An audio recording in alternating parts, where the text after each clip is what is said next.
It all started off with my best friend talking about YouTube and different stuff like that.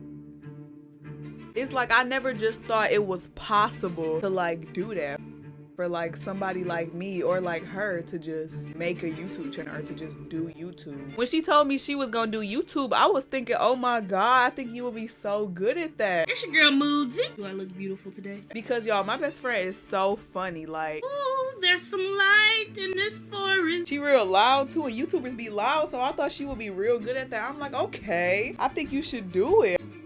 It's like when she said it, it just didn't leave my soul. It's like a door was open when she told me that. I was just like, what? You can do that? And then I started thinking about it more and I'm like, can I do that? Hey, what up, y'all? It's your girl, Taylor. Hey, y'all. Oh my God, no, your eyes are not deceiving you. It's your girl, Taylor. Like, I didn't think I could. She just was talking more about it. And I was like, you know what? I think I want to like do this. I think I want to just do this. And this was during unemployment and stuff like that, y'all. Because, you know, I was an unemployment boy. I used my unemployment money. I had got myself a camera, got myself a tripod, got myself all the other stuff I needed for YouTube. During this time, y'all, I was in college. This was like after COVID had broke out, but it was like after they had let us go back to school and whatnot. And then I just kept watching videos, YouTube videos, and I watched this video and this guy was like, you should just do it. In the video, the man was basically saying it's better to be posting than to not to be posting. And I just kind of understood that at the moment, and I'm kind of glad I did, because I ended up just starting posting videos and whatnot. I recorded me and my best friend playing GTA. Like, it was really something light. I really used to only post like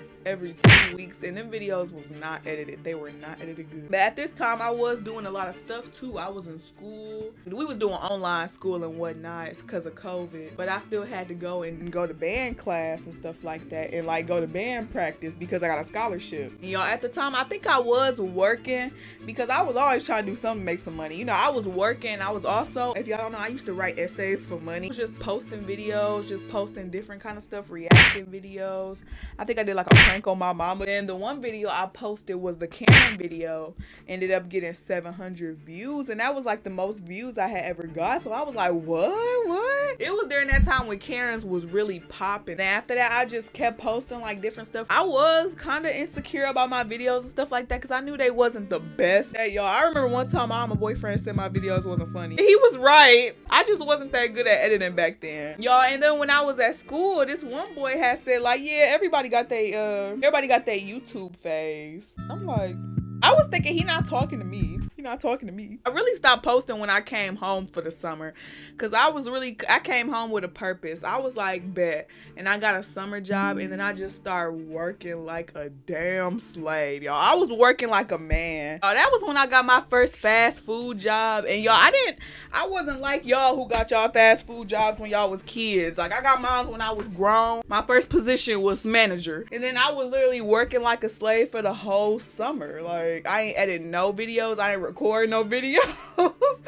I was just there. Like, yo, I went back to school or whatever, and I took all my YouTube stuff with me because in my head, I feel like I had every plan of like to keep doing my YouTube channel once I got enough time to like actually edit my videos and stuff like that. I don't even know why I thought I was gonna have time to edit, because like when I went back to school, it wasn't gonna be COVID no more, so we wasn't gonna have online classes. It was gonna be in-person classes, and then I was gonna have to go to practice. And y'all, it's football season, like it's marching season. We finna have performances, parades, all kind of stuff. Like, I knew I wasn't finna have time to do all that. I was okay with it at the time, because y'all, I had every intention of staying in college. Y'all, I paid my deposit off in band. Y'all, I live in Michigan. I had my mama and her boyfriend drive me 6 hours to Kentucky, bro. Yeah, paid all that for mama to come over here 6 hours to Kentucky, 6 hours back, and I was only there for a month, y'all. Basically, y'all, I was an honor student, and actually, like, as an honor student with somebody over like a 3.5 GPA, you supposed to have like priority housing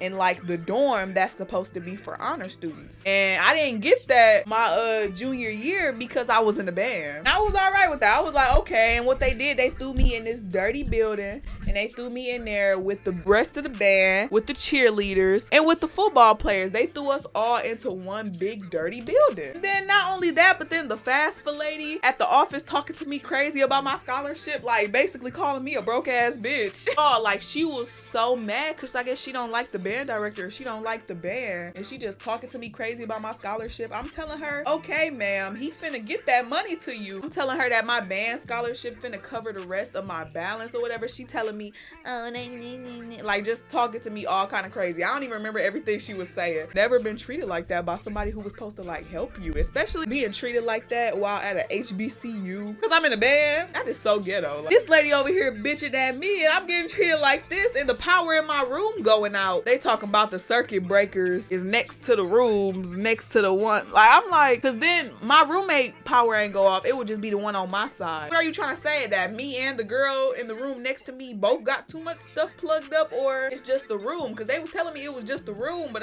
them people literally did not care about helping me. I was telling them the problem, like, yeah, my power done went out in my room. They talk about, yeah, you should call your mama. I'm like, call my mama for what? They like, they listen when you call your mama up. I am grown as hell. Why should I have to call my mother when I'm in college for somebody to like get this problem fixed when I'm literally paying tuition to stay here? I don't got no power in my room. Like, I was so stressed. They did not care about helping me till I like got my band director involved. I think I did what they said. I called my mama and I was complaining to my mama about it, and then she ended up talking to this one lady or something like that, and I don't remember what happened. I think they said they couldn't do nothing about it, and then I was like, bet, all right, I'm finna leave then. I'm finna go. Yeah, y'all not giving me no options. You just telling me ain't nothing I can do. And then I ended up talking to my band director about it. I was telling him like, yeah, I'm thinking about going home. I'm thinking about leaving. One thing about that man, he did not want me to leave. He don't be wanting nobody in the band to leave because it's not that many of us in there. It's a really small band at a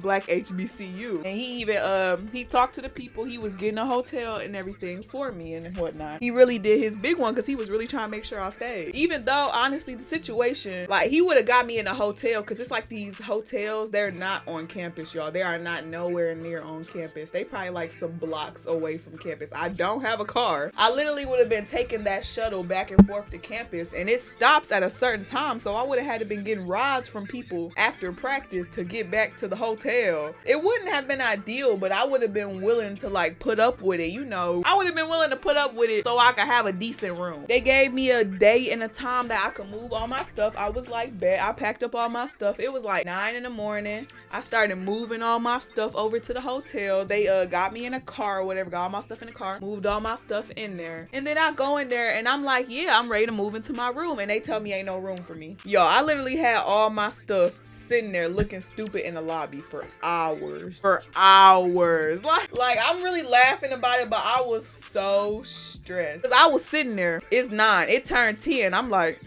it turned 11. I'm like, I don't remember what time it got, y'all, but like I was really just sitting in the lobby like stressed, because I'm like, why do I not have a room yet? Like, y'all getting it ready. I guess they said they was getting it ready or cleaning it or something like that, but they did not have me in that room, and I was literally just sitting there with all of my belongings, like all of my things, all of my stuff. Moved all of my stuff out my room.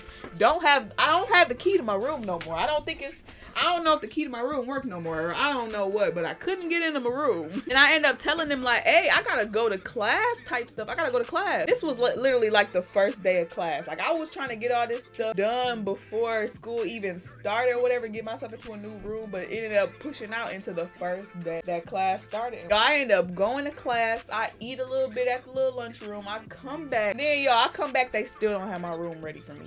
It hit 12, it hit 1, it hit 2, it hit 3. They still don't have my room ready for me, y'all. I was so stressed sitting in that lobby. Y'all literally can't imagine how stressed I was. I am not like a crying kind of person, but I was really up in there like crying. I was calling my friends on the phone and stuff like that. Like, oh my God, they really just got me sitting in here. It's not like I'm just sitting. I'm trying to talk to people like, can I, like, they still telling me the room ain't ready. And then, y'all, before I left for class, I ended up having them lock all my stuff in the room, like I said. Why when I come back, I'm like, okay, at least let me get some of this stuff or whatever, or something, so I can get my stuff and go to practice. Or, y'all, why the girl who locked my stuff in the room, they saying she the only one who got the key and she in class or something like that. I'm like, so not only did I not have a room, and I was just in this lobby all motherfucking day, but like I didn't have shit. I ain't had none of my shit. All I had was my phone and whatever was on me, like my charger and my headphones. I was like, I was so stressed. I was just like, I can't go to practice either. Stressing, because I already missed practice that night before so I could pack all my stuff. Band director let me miss practice so I could pack all my stuff. And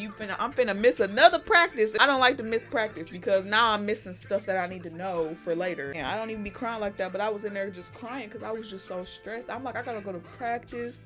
I know I'm missing out on stuff because they just got me in here sitting. I done missed like probably like 1 or 2 of my classes today because I'm just sitting here. Y'all, I couldn't wash up. I was like, they really just got me sitting here. They don't give a fuck about me. I feel kind of bad because like some people was really like trying to help me and stuff. Like my section leader, he like even texted me like, yeah, you want to come to my house and you can shower and all different stuff like that. I'm like, no, it's fine. Like I really don't be wanting to bother nobody. Like I really don't. Like, I feel like the people really did not care at all about what was going on. Like I wasn't even like in a sad place at that time. I was really just trying to do what I had to do. Like it just made me sad because I really just felt like that was my year. Like that's am I finna cry while I say that? Like I felt like other years in band and stuff like that. Like I had issues and stuff like with my anxiety and I had to like trade instruments, and like when I had to do it, I thought I was gonna end up like, being able to trade back instruments, and I didn't end up being able to do that. He just kept me on the same instrument. So when I first start like being on the instrument, I didn't really like vibe with being back on that instrument. So like when it finally hit like junior year, like I felt like junior year, that was the year like me and my trombone was vibing together. I wasn't like really planning on just like leaving, like, but like I was really blowing that little bitch, and I really felt like this year was like that year was really gonna be my year for real in band. Band is really something I love, so that's why it kind of made me sad with that situation. I wasn't sad to leave or nothing like that. I'm not the kind of person who finna stay getting treated a certain kind of way if I feel like I shouldn't be getting treated like this, you know. I'm just like, this is to protect my pride right here, this blanket. I ended up being like, you know what, it is what it is. I gotta go. I'm finna leave. Like, I don't like getting treated like this. I'm not finna keep feeling like this and then feeling like don't nobody care. And plus, I know I'm not a fucking idiot and I didn't like drop out of college because I'm fucking stupid. That's so sick. I had all A's and then dropped out of college. Like, I find that part the most funniest. I feel like, what can you really say about me? But yeah, y'all, I came back home and whatnot. I felt like I was happy for a second because I wasn't in like a super stressful situation anymore.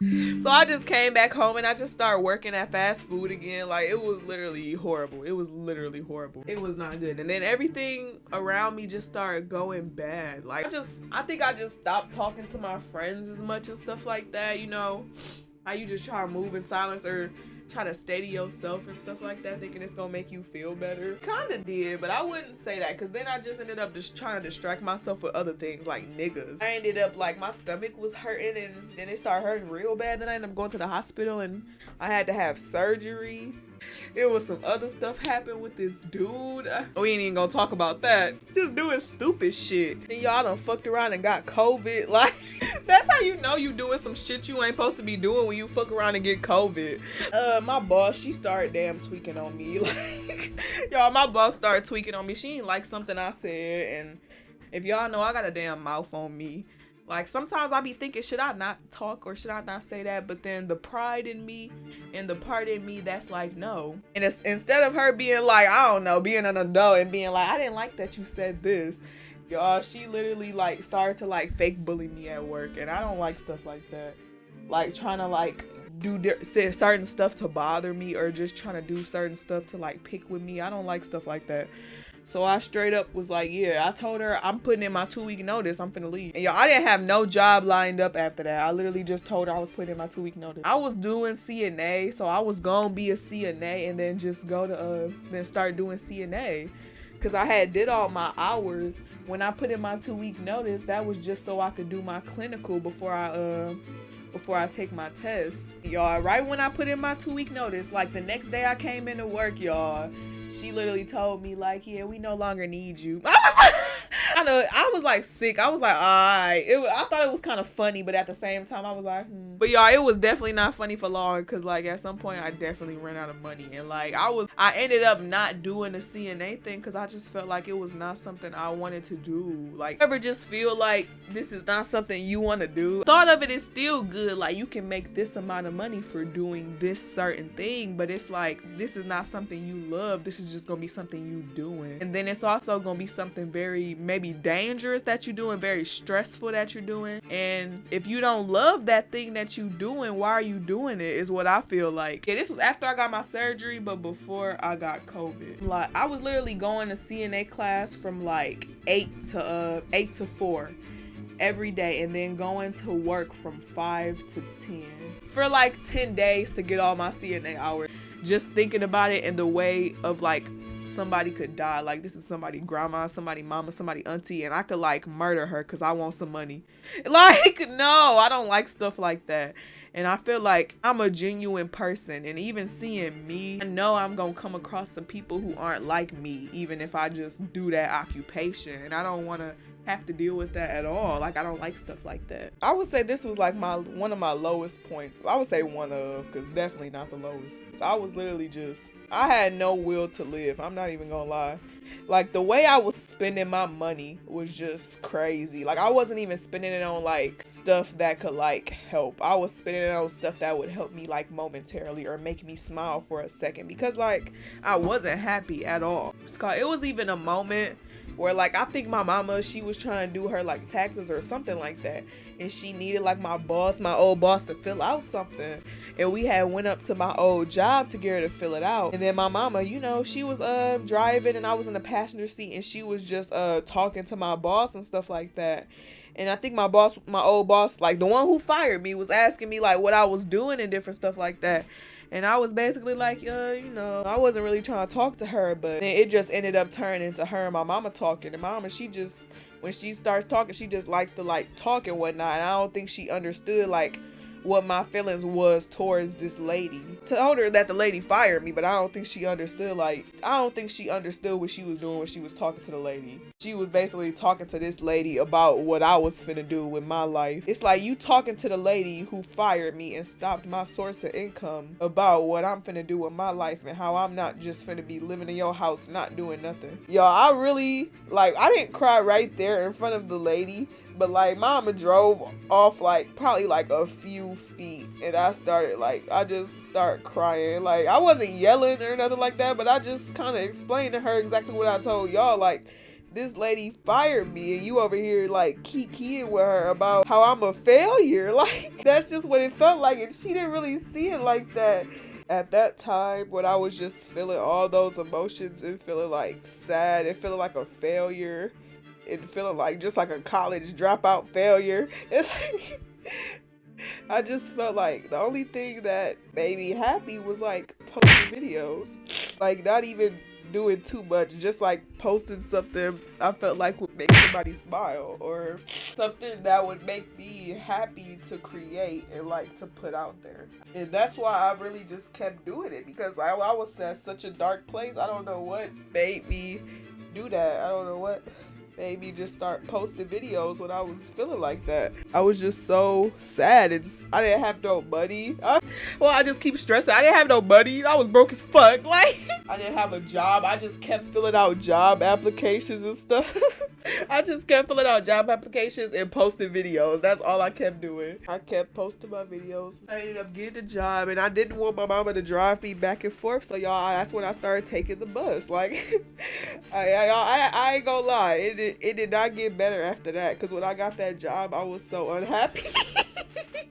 I was really like, my legs hurt, my feet hurt, my body hurt. I had to take the bus here. Like y'all, everything was hurting, and I was really just like, this is not happiness right here. But I don't know, at some point I did stop being as sad as I was. When I first started posting videos and stuff like that, I ain't never think like, I don't know. It's like I don't have the same mentality that I have now. I'm at such a different headspace than I was when I first started.